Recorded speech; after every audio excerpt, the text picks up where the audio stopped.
Makikita nga natin si Mayor Vico Sotto na talagang naglalakad dito sa harapan itong barangay hall ng barangay San Antonio. At ayan, medyo lapitan natin. Okay. So, okay, ito na. Yun, at tingnan natin. Teka, dito tayo, pwesto tayo na maganda, no? Ayan. So, ito, at magka-countdown na nga, ano? Wow!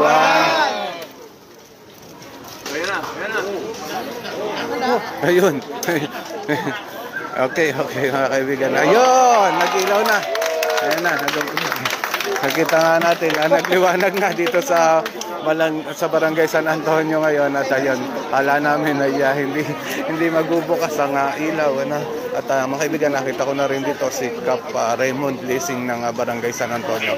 Nakakausap nga ayan si Mayor Vico Sotto. Ayan. So andito rin si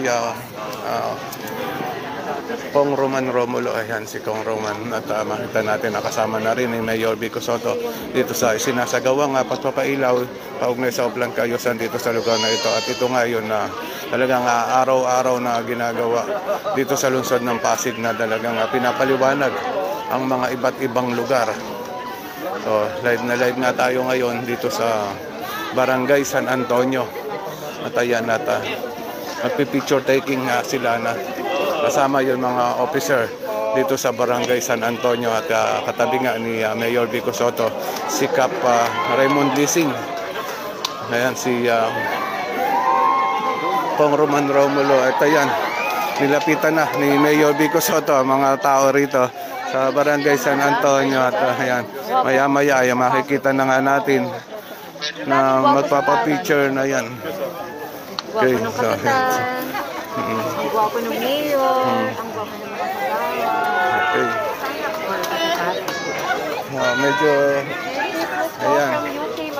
So, ayan, nakikipagbatian na nga, nakikipagkawayan si Mayor Vico Sotto sa mga taga rito.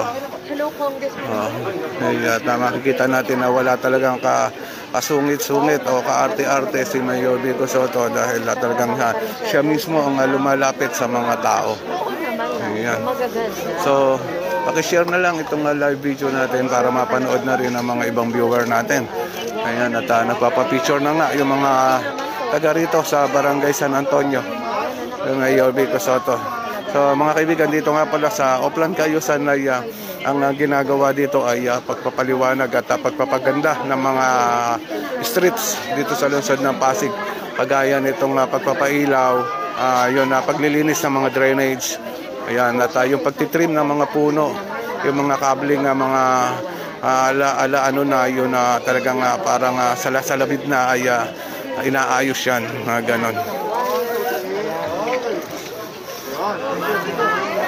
Okay, ayan. Shout out nga pala kay Ma'am Teresita, no? Ayan, at maraming salamat sa panonood dito sa Pasig News Update. Ayan, makikita natin si Mayor Vico Sotto na talagang yan. Talagang ayun, meron pang bata, ano? Yung pati bata, ayan, nagpapapicture din kay Mayor Vico Sotto. Yan, yung bata, ano? Okay, dito naman tayo sa bandarita. Nalapitan na ni Mayor Vico Sotto ang ilan sa mga taga rito. Ayan. Ayan. Okay, at may magpapapicture pa rin, ano? So maraming gustong magpapicture kay Mayor Vico Sotto. Okay.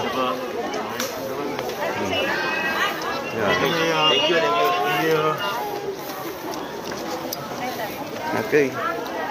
Yan, at tuloy-tuloy pa rin ang pagpapapicture kay Mayor Vico Sotto. So, yan. So, maganda dito sa lugar nitong San Antonio. Talagang marami rin tayo makikita mga parol na nakasabit o nakalagay dito sa harapan nitong lugar na ito. Yan. Andito tayo sa harapan mismo ng barangay hall. Yan.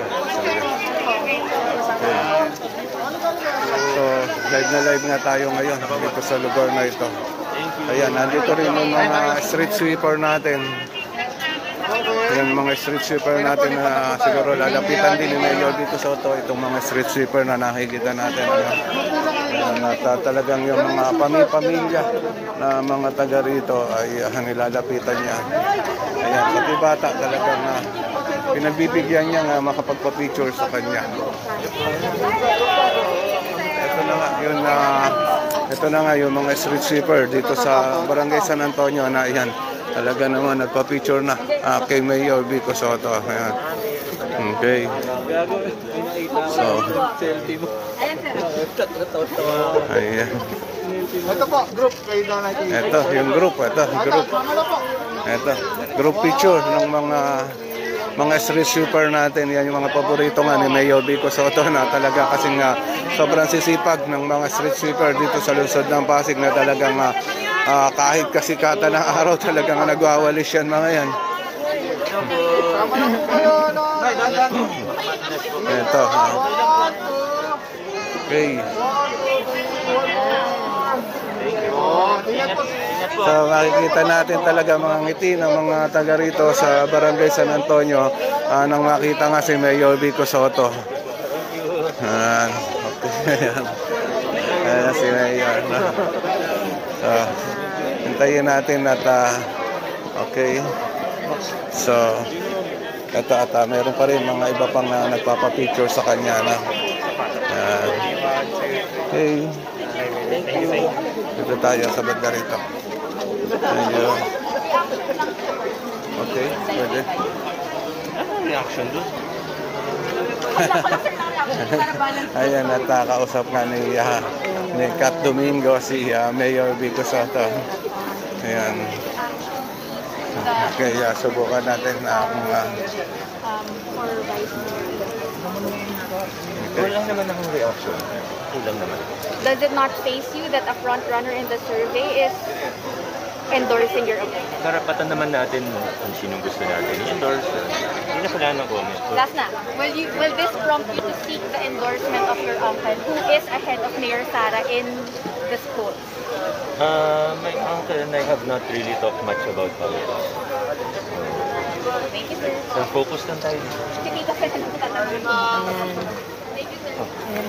Okay. So, di ko pa nakita yung report from today, pero kahapon nasa 62% na. So, halos lahat ng more than half ng mga kabahayan sa Pasig ay nabigyan na ng pamaskong handog. So, target natin matapos ng mga December 15, baka sumobra ng konti. Pero definitely before Christmas, 99.9% na tayo. Wow, ayan. Maraming salamat, Mayor. Ayan nga, at nagbigay na rin ng konting update si Mayor Vico Soto patungkol nga doon sa pamaskong handog. Okay, at yun. Lapitan pa natin at pumunta nga dito sa harapan itong barangay hall ng Barangay San Antonio. Ayun, at hindi natin alam kung makakapasok tayo dyan. Baka confidential na yan. So, subukan pa rin natin. Ayan. Okay. Ito. Magpapapicture yung mga tao dito. Okay, so ito ay nandito na nga tayo ngayon sa loob nitong barangay hall. Ito. Ayun. Dito yun RPT PPL01 license. Yan, so andito nga si Mayor Vico Soto. Ito yun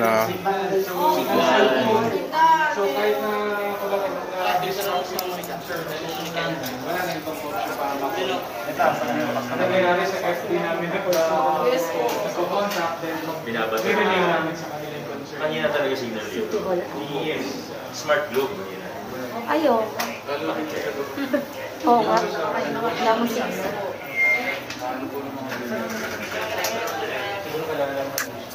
Okay, at good evening din kay Alex Santa Ana ng kagawad ng Barangay Bagong Ilog. At andito tayo ngayon sa Barangay San Antonio. At makikita natin si Mayor Vico Soto nakausap si Kap Raymond Lising.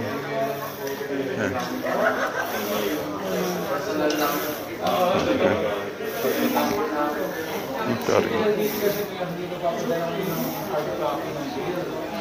hindi rin sila napapadala ng email. So, minsan sa Jubit, hindi naman tayo na-experience na hindi naman tayo, di ba, makakapagbayad? Hindi tayo sa akin sa akin.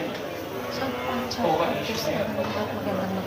So, kami rin, Pa rin tayo sa Barangay San Antonio kung saan parang Pasig City Hall Annex and land property tax. Usually, syempre, nandito siya napitan rin yung leasing to support Mayor Vico while checking is part of City Hall. Ayan, meron na rin iba pang mga nagpapapicture na makikita natin talaga naman. Tuloy-tuloy pa rin ng pagpapapicture.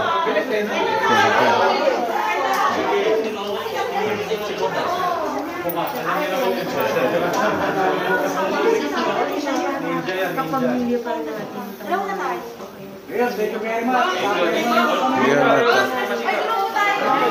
Okay, good evening kay Evelyn Dulay. Yan, at shout out na rin sa iyo. At maraming salamat sa panonood mo dito sa channel ng Pasig News Update. At paki-ano na rin, paki-follow na rin at share itong live video natin para madagdagan yung mga kaibigan natin dito sa Pasig News Update na mga nanonood. Ayan, at ito nga yun na kita natin itong group picture. Nakita natin sila nga yung mga nagtatrabaho dito sa BPLO dito nga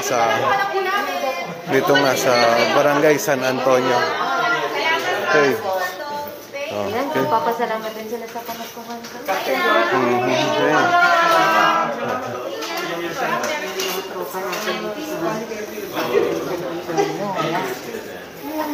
Magaganda ng City Hall Annex San Antonio, lalo na kay Ate Maya. Okay, at labas ulit tayo. Sundan natin si Mayor Vico Soto at ito ay Tila aalis na nga, ano? Ayan, at pasakay na nga si Mayor Vico Soto at nagpaalam na sa mga taga rito. Okay. Dito sa Barangay San Antonio. Ngayon naman, syempre kakausapin natin ang napakagwapong kapitan din ng Barangay San Antonio na si Kapitan Raymond Lising. Ingat kayo. Dito nga si Kap Raymond Lising. Kap, kanina po nasa Tanay Rizal kayo. Kamusta? Opo, nag-distribute tayo doon nung pamaskong handog natin mula sa barangay. So mayroon kasi tayong ilang pamilya doon ilang pamilya din sila na ating mga botante pa dito sa San Antonio. So tulad nga ng sabi ko kanina, lahat sila makakatanggap. So personal nating hinatid sa Tanay. Tapi yung po bang pinadala yung pamaskong handog doon sa Tanay ay budget galing dito sa city sa ano natin barangay? Opo, barangay po. Taunan po yan na pamaskong handog mula po sa barangay natin. Pati rin po ba dito sa lugar na ito ay meron din? Opo. Lahat po ng 7,000 na registered voters ng Barangay San Antonio ay makakatanggap ng 10 kilo ng bigas mula po sa barangay. So, ano po masasabi nyo ngayon dito sa pailaw na sinagawa dito? Opo, actually matagal na rin naming nire-request ito na magkaroon ng pailaw, yung bago na LED lights na talaga. Bagamat partial lang muna ito sa ngayon, pero tinitiyak naman ng city government na yung mga ibang kalsada ay malalagyan na rin ng bagong street light sa mga darating po na araw. Mga ilan lugar na po ba dito sa Barangay San Antonio ang nalagyan ng pailaw? Actually, pag natapos po itong village, halos 99% na. Nakasama din namin kayo nung nagpailaw tayo sa Ortigas Center. May isang kalsada na lang doon na maikli lamang naman na hindi pa napapailawan. Bukod doon, ito na lang village ang makukumpleto na lang. Okay, Kap, mensahe natin sa mga taga rito sa barangay ng San Antonio. Siyempre, ang aking pagbati lang sa aking mga kabarangay ng Happy Holidays, at may COVID pa rin, tulad ng lagi kong sinasabi. So, may enjoy naman natin ang holiday season sa ligtas na pamamaraan lamang.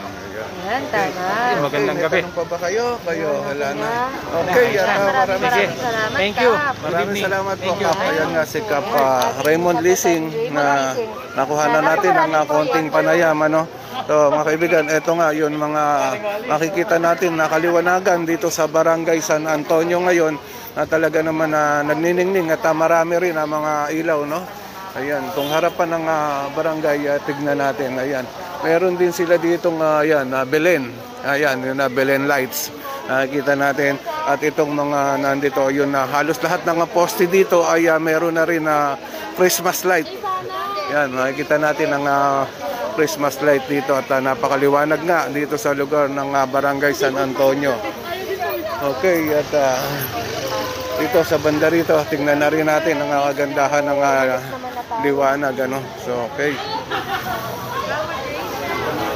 Okay, mga kaibigan, hanggang dito na lang itong live video natin at maraming salamat sa lahat ng mga nanonood dito sa live natin dito sa Barangay San Antonio.